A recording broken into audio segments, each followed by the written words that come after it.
આજે હતી ગણેશ ચતુર્થી, તો મેં બનાવ્યા મોદક. કેમ કે મારી માનતા હતી કે આજે હું ગણપતિને મોદકનો પ્રસાદ ધરાવીશ. એટલે મેં પહેલાં તો સવારના ઉઠી નાહીને પહેલાં તો મોદક બનાવ્યા. તો જો મારા મોદક બની ગયા છે.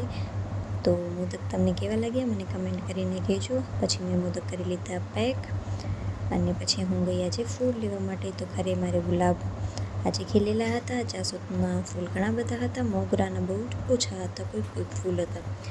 તો પછી મેં લઈ લીધા ફૂલ. ગુલાબ તો એવો મસ્ત હતો, તોડવાનું મન જ ના થાય. પછી હું થઈ ગઈ તૈયાર થઈ અને નીકળી ગયા અમે દુકાને જવા માટે.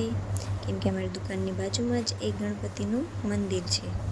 તો દુકાને આવ્યા તો ખબર પડી કે આજે તો બધી દુકાનો બંધ રાખવાની છે. એટલે બાજુમાં જ મંદિર હતું, ત્યાં અમે દર્શન કરી, પ્રસાદી ધરાવી અને નીકળી ગયા મેં રામપાલ જવા માટે. તો પેટ્રોલ ભરાવી લીધો બધાથી પહેલાં અને પછી પેટ્રોલ ભરાવીને ત્યાંથી નીકળી ગયા. તો ત્યાં મારી મમ્મીને એ લોકો પણ ગણપતિની સ્થાપના કરે છે, એટલે અમે ત્યાં પહોંચી ગયા. તો રામદીપીરના મેળાની બધી જ તૈયારી થતી હતી. કોણ મેળે આવશે કમેન્ટ કરીને કહેજો. તો પછી અમે ફાટકે પહોંચ્યા. તો આજે તો ફાટક ખુલ્લું હતું એટલે ફટાફટ નીકળી ગયા.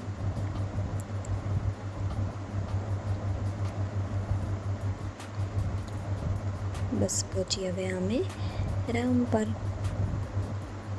તો બસ હવે અમે ઘરે આવી ગયા. ઘરે આવીને કામ જ એ હતું કે ગણપતિના દર્શન કરવાના. તો પહેલાં તો ફટાફટ જઈ અને કર્યા ગણપતિના દર્શન. તમે પણ કરી લ્યો.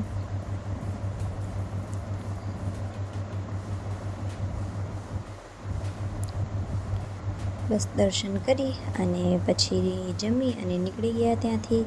તો અમારી બેન મને પૈસા દેવા આવતી હતી. પછી મમ્મીના ઘરેથી પાછા આવી અને કોઈ વસ્તુ ના લઈ આવી એ તો પોસિબલ જ નથી. તો આ મારા હસબન્ડ નાખતા હતા કંઈક, પણ એમાં સમાતો ન હતો એક્ટિવામાં. પછી આવી તો ગયો. પછી સામાન રાખી અને નીકળી ગયા અમે ત્યાંથી. વરસાદ જેવું થઈ ગયો હતો. મને કે સામખિયારીમાં તો વરસાદ પડતો જ હશે, તું જોજે. તો વાદળા તો એવા હતા ને કે વાત જવા દો. અમને એવું લાગ્યું હતું હમણાં વરસાદ પડશે, પણ અહીંયા તો વરસાદ ના પડ્યો. સામખિયારી પહોંચ્યા અમે તો ખબર પડી સામખિયારી તો વરસાદ પડી ગયો છે, ક્યાંય વાદળાએ નહોતા. તો પણ ઘણો જ વરસાદ પડ્યો હતો આજે તો. પછી અમે સામખિયારીથી નીકળી ગયા ઘરે જવા માટે. તો હજી તો સામખિયારીમાં જ હતા અને પાછો ફૂલ વરસાદ ચાલુ થઈ ગયો. તો અમે કંઈ દુકાન હતી એના નીચે ઊભા રહી ગયા કે તો થોડી વાર વાટ જોઈએ, વરસાદ બંધ થાય તો નીકળીએ. પણ વરસાદ તો બહુ મોડો બંધ થયો એટલે અમને વાર લાગી ગઈ. પછી વરસાદ બંધ થયો એટલે અમે ત્યાંથી નીકળી ગયા. ઘરે આવી અને આજે બધા જ કપડાં હતા એ સરખા કરવાના હતા. કેમ કે પછી મને મોડો થતો હોય સવારના, તો હું જેમ તેમ ભરી નાખું. તો આજે વહેલી આવી થોડીક, તો મેં બધા કપડાં વારી નાખ્યા. બસ કપડાં વરાઈ ગયા પછી ટીવી જોઈ.